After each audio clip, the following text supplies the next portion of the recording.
One of the greatest warriors in the history of Islam was Hazrat Khalid bin Walid. The then superpowers of the world, the Persian and Roman empires, were forced to kneel before his unsheathed sword. Khalid's presence on the battlefield could instantly change the tide and outcome of any war. With his military shrewdness, tactics, strength, courage, speed, and agility, he was an invincible fighter. The Messenger of Allah himself bestowed upon him the title Sayfullah, the Sword of Allah.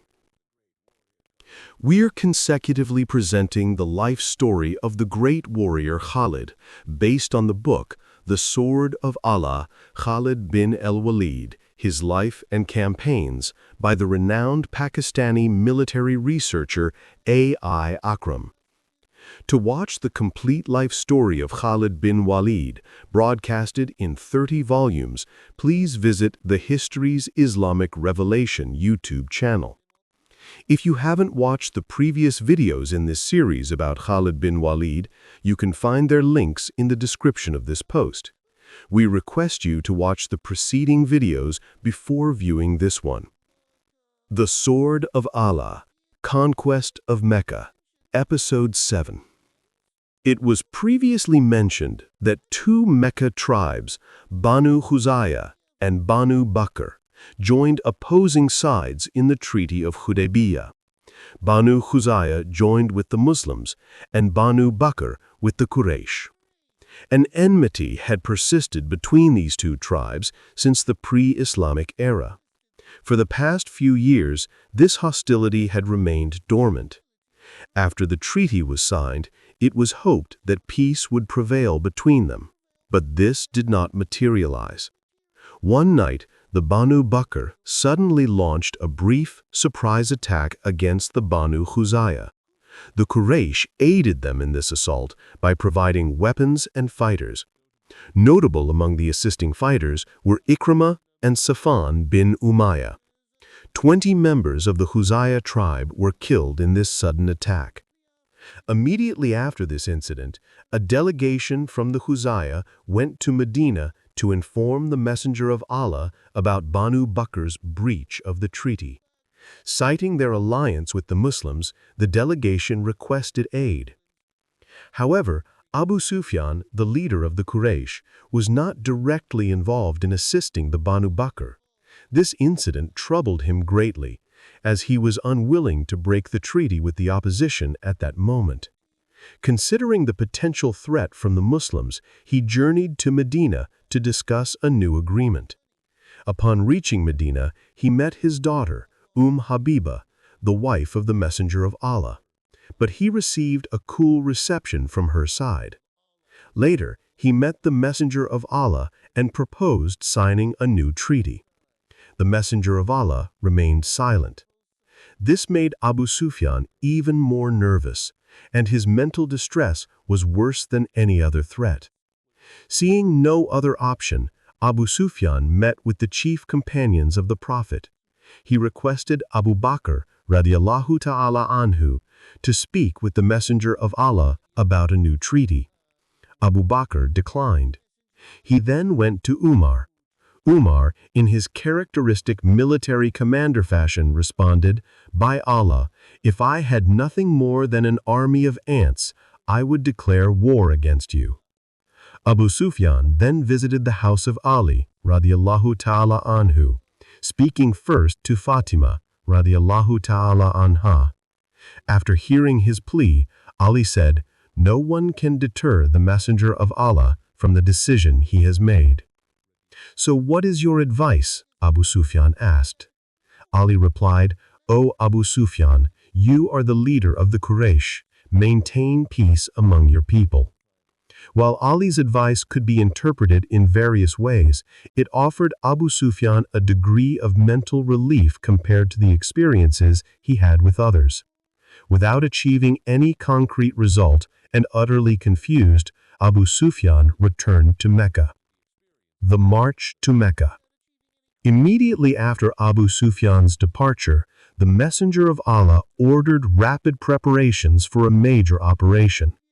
The Prophet's plan was to conduct this campaign swiftly and secretly, ensuring the people of Mecca would not learn of the Muslim army's approach before it struck.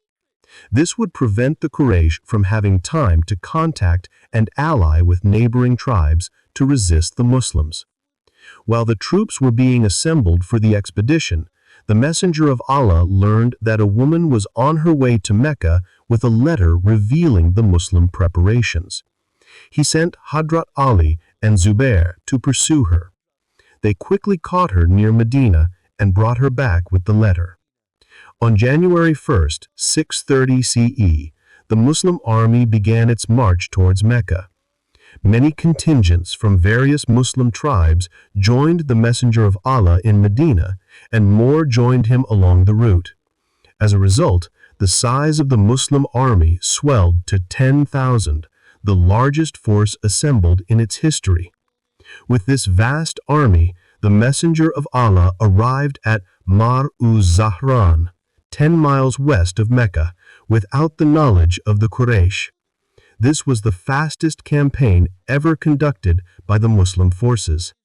The Prophet's uncle, Abbas, had already decided to accept the truth and join the Muslims.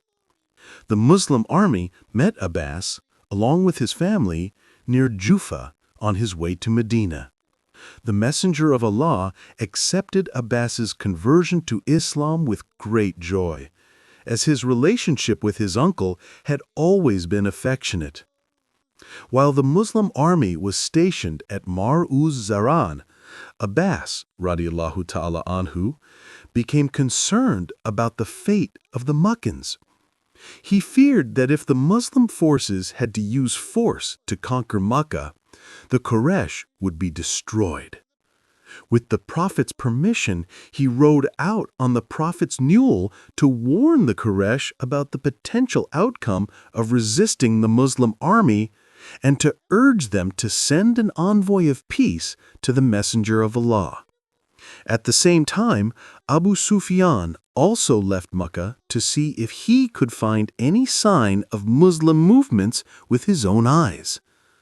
Abbas, radiallahu ta'ala anhu, met Abu Sufyan halfway. Abu Sufyan asked, "O father of Fadl, what news do you bring?"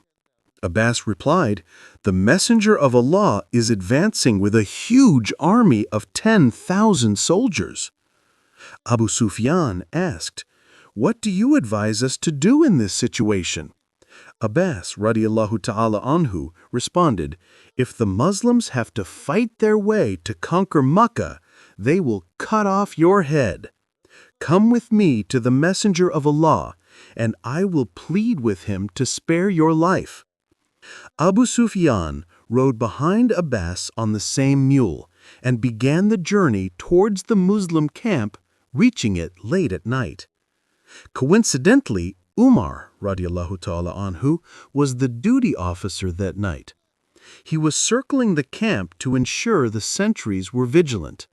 He was the first to spot the newcomers and shouted, "Ah, Abu Sufyan, the enemy of Allah! All praise be to Allah who has delivered you to the Muslim camp without any security."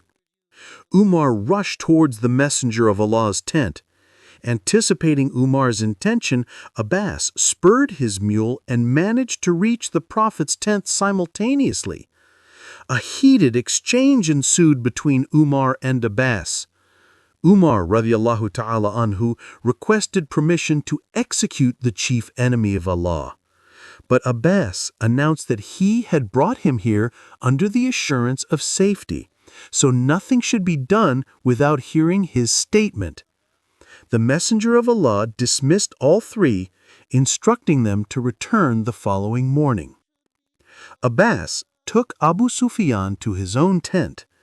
Concerned about his fate, Abu Sufyan spent a sleepless night. The forgiveness. The next morning, upon seeing Abbas and Abu Sufyan approach, the Messenger of Allah remarked, "One of these is coming to be a Muslim, but he is not a Muslim at heart." When they were near the tent, the messenger of Allah asked, "O Abu Sufyan, do you not know that there is no Lord but Allah?" Abbas answered for him, "That I now understand. If the gods I believed in had any existence, they surely would have come to my aid today." The messenger of Allah said, "And do you not know that I am the messenger of Allah?" This was a difficult moment for Abu Sufyan. He was the heir of the renowned Umayyad clan, a great personality of his tribe, and the proud leader of the Quraysh. He had always seen himself as unique, and this was not without reason. He was effectively the ruler of Makkah. The people of Makkah regarded him with immense respect and honor. Now he stood helpless before the man he had fought with intense fervor and attempted to destroy for years. Abu Sufyan replied, "I have a slight doubt about this matter." Abbas radiallahu ta'ala anhu glared at Abu Sufyan furiously and whispered, "Woe to your fate! Surrender, or your head will be severed." Abu Sufyan then quickly said, "I bear witness that Muhammad is the messenger of Allah." Abbas radiallahu ta'ala anhu whispered to the messenger of Allah, "O messenger of Allah, Abu Sufyan is a proud and honorable man. Will you not show the magnanimity to grant him a small concession in honor of his personality?" In response, the messenger of Allah declared, "Whoever enters the house of Abu Sufyan will be safe." Abu Sufyan's face brightened at this. The messenger of Allah honored him especially. The Prophet sallallahu alaihi wasallam further added, "Those who lock their doors and stay inside are also safe. Those who remain in the masjid, grand mosque, are also safe." Hind's fury. Returning to Makkah, Abu Sufyan found the people gathered, waiting to learn their fate. Abu Sufyan addressed the crowd, "O Quraysh, you cannot possibly face the force Muhammad has brought. Surrender and be safe. Those who seek refuge in my house will be safe." This declaration caused a commotion among the people. They scoffed, "How many people do you think your house can hold?" Then Abu Sufyan added, "Those who lock their doors and stay inside are also safe. Those who remain in the masjid, grand mosque, are also safe." This announcement calmed the populace, but failed to soothe his wife, Hind.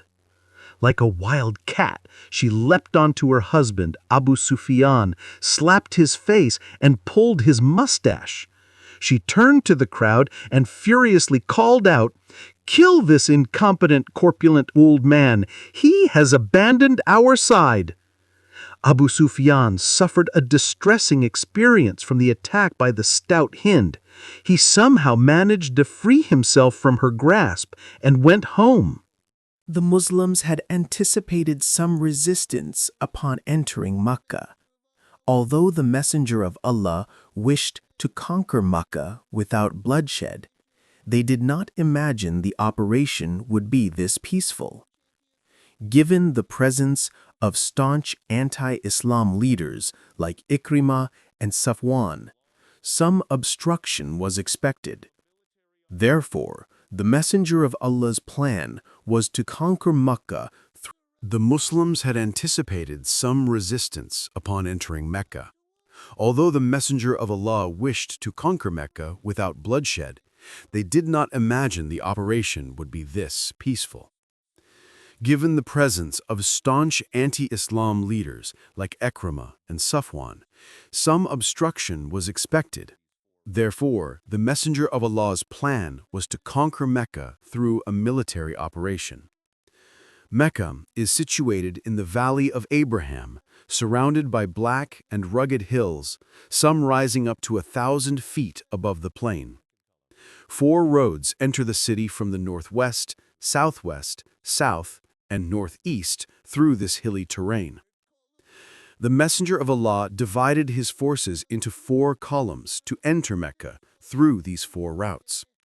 The main column, commanded by Abu Hubaidah, with whom the Prophet himself traveled, would enter via the main route from Medina through Al-Azakir, northwest. The second column, led by Zubair, would enter from the southwest via the road west of Quda Hill. The third column, led by Hadrat Ali, would enter from the south via Qudai, and the fourth column, led by Khalid, would enter from the northeast via Lahit and Kandama. The advance was planned around a single objective: to press forward from all directions, forcing the opponent to divide their strength into smaller groups, rather than allowing them to concentrate their power.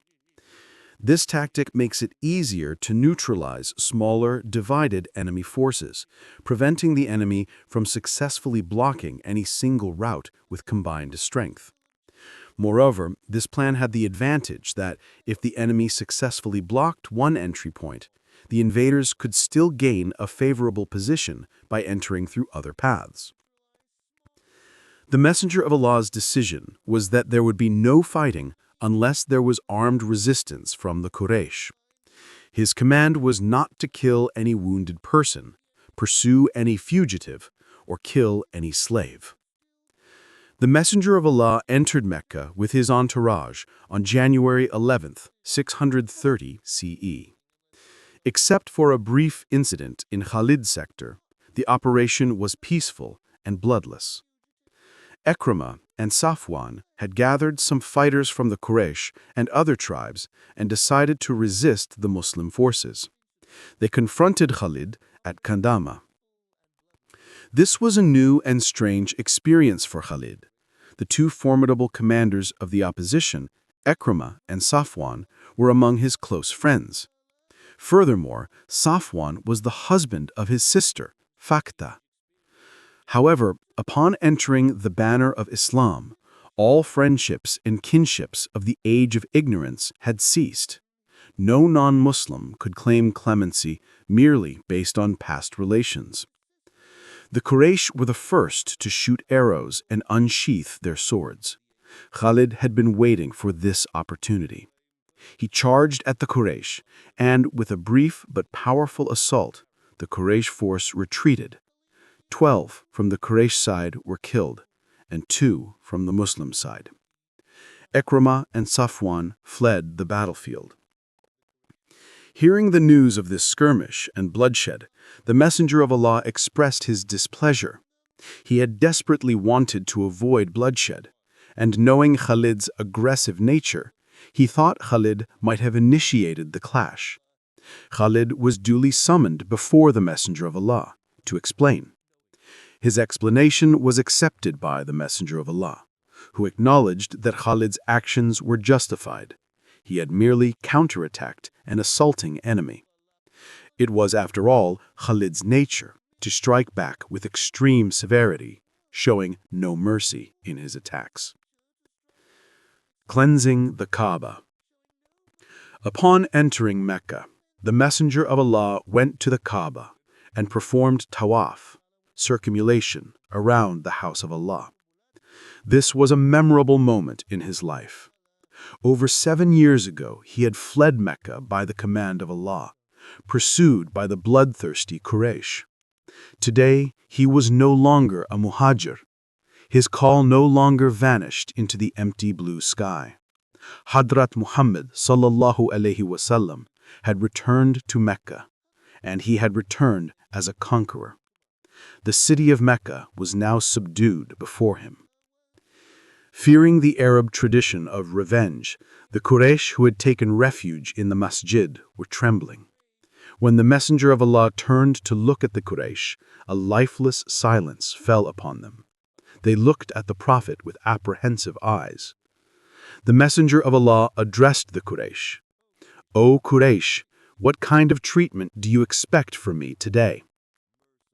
The crowd replied in unison, "Merciful, O noble brother and son of a noble brother." The Messenger of Allah said, "Then go, for today I have forgiven you all." The Messenger of Allah then entered the Kaaba and saw various sized idols arranged against the walls. There were 360 wooden and stone idols inside and around the Kaaba.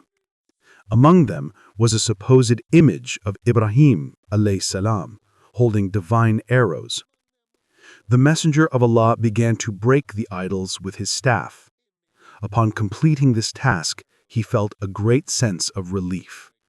The house of Allah was now purified, and only one God would be worshipped there.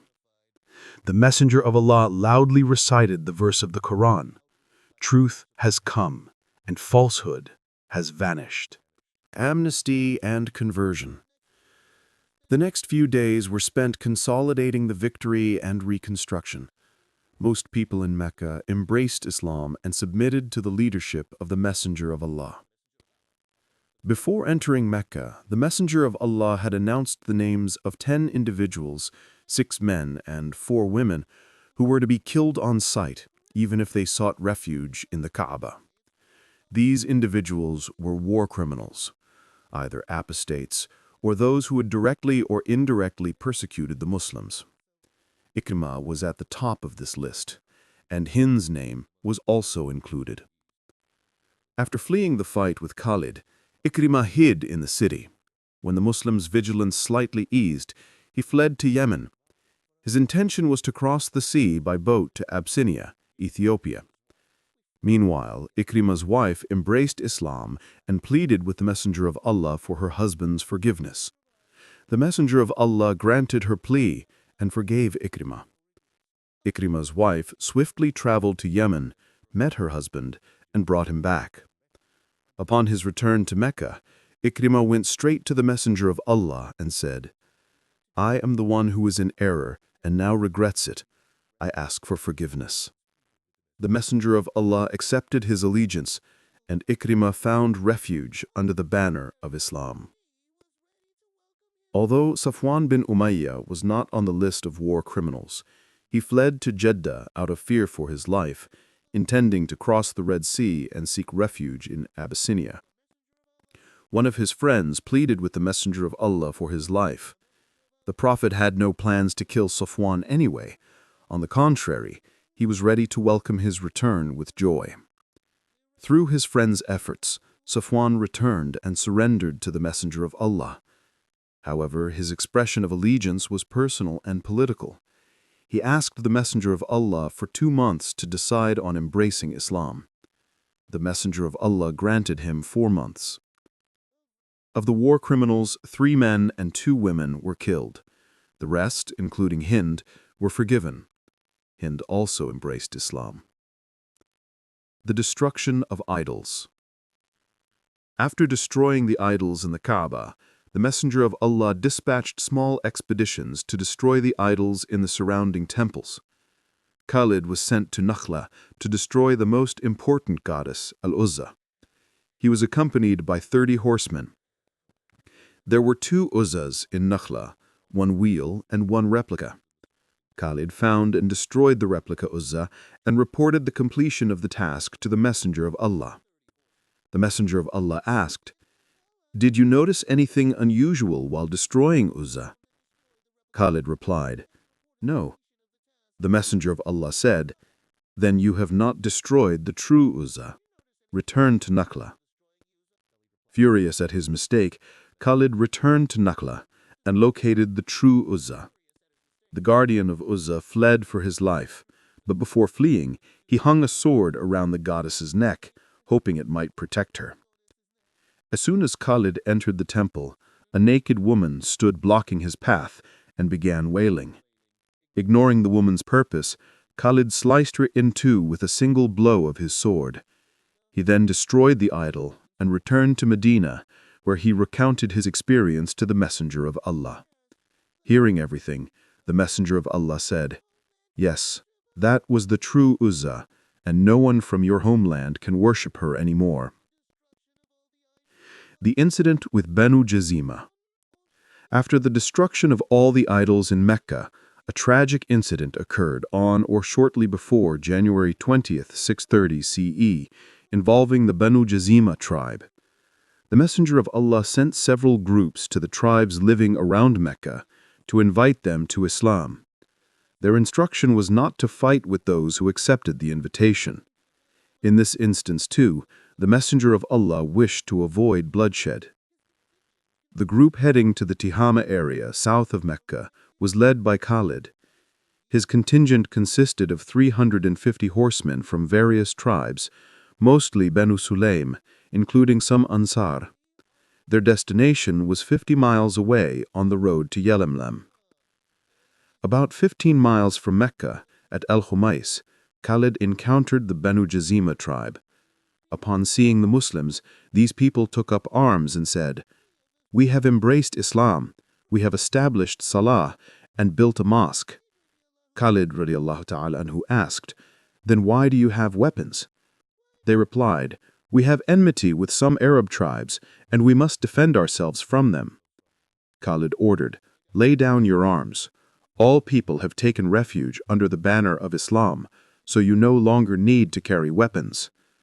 A man from the Banu Jazima tribe shouted to his companions, "This man is Khalid, the son of Al-Walid. Be careful with him. If you surrender your weapons, he will tie your hands and then cut off everyone's head." All the tribal people had embraced Islam, and the war was over.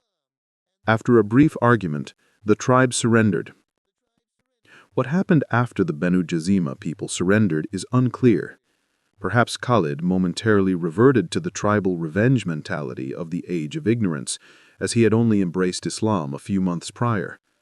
Or perhaps an excessive Islamic zeal was at play, and he viewed the Banu Jazima's declaration of accepting the true religion with suspicion. When they surrendered their weapons, Khalid ordered his companions to tie their hands behind their backs, and once bound, he commanded them to be killed. Fortunately, only the men of Banu Sulaym carried out this order, and only they killed the prisoners, the exact number of whom is unknown. Men from other tribes accompanying Khalid refused to obey the command. There was strong protest from Abdullah, the son of Hazrat Umar, and Abu Qatada, but Khalid paid no heed. Finding no alternative, Abu Qatada quickly reached Makkah and informed the Messenger of Allah of Khalid's deed. Hearing this news, the Messenger of Allah was deeply distressed. He raised his hands to the sky and cried out, "O Allah, I am not responsible for what Khalid has done." He immediately dispatched Hazrat Ali with a large amount of money to console the people of Banu Jazima and provide compensation for their bloodshed. Ali radiallahu ta'ala anhu performed this duty with great generosity and remained there until the Banu Jazima people were satisfied. Khalid was summoned before the Messenger of Allah to account for his actions. Khalid stated that he could not accept the Banu Jazima people's declaration of embracing Islam as true, believing they were deceiving him. Thus, he felt justified in having them killed. Abdul Rahman bin Auf radiallahu ta'ala anhu was beside the Messenger of Allah at the time. Hearing Khalid's reply, he commented, "You have done the deed of the age of ignorance in the age of Islam." Khalid, thinking he had found a way out of the delicate situation, smiled and said, "But I was taking revenge for your father's murder." Abdul Rahman immediately retorted, "You are wrong. I established the honor of my family by killing my father's killer long ago. In reality, you ordered the killing of the Banu Jazima people with the intention of taking revenge for your uncle Fakiya's murder." The exchange between the two became heated. Khalid was again out of line in this case, as Abdul Rahman was one of the 10 companions promised paradise, placing him in such a strong position that few would dare to challenge him. Before the argument spiraled out of control, the Messenger of Allah intervened and sternly said, "Leave my companion, O Khalid. Even if you possessed gold as vast as a mountain and spent it in the way of Allah, you would not attain the status of my companions." The Messenger of Allah was of course referring to the early companions of Islam, as Khalid was also one of his companions. This is how the Messenger of Allah clarified Khalid's position. The Messenger of Allah forgave Khalid. However, through this incident, Khalid radiallahu ta'ala anhu learned an important lesson. He understood that, as a late convert to Islam, he did not possess the same status as the early companions, especially the 10 promised paradise. He would have to remember this lesson in many future matters. Dear viewers, that is all for today. To know what happened next, you must watch our next episode.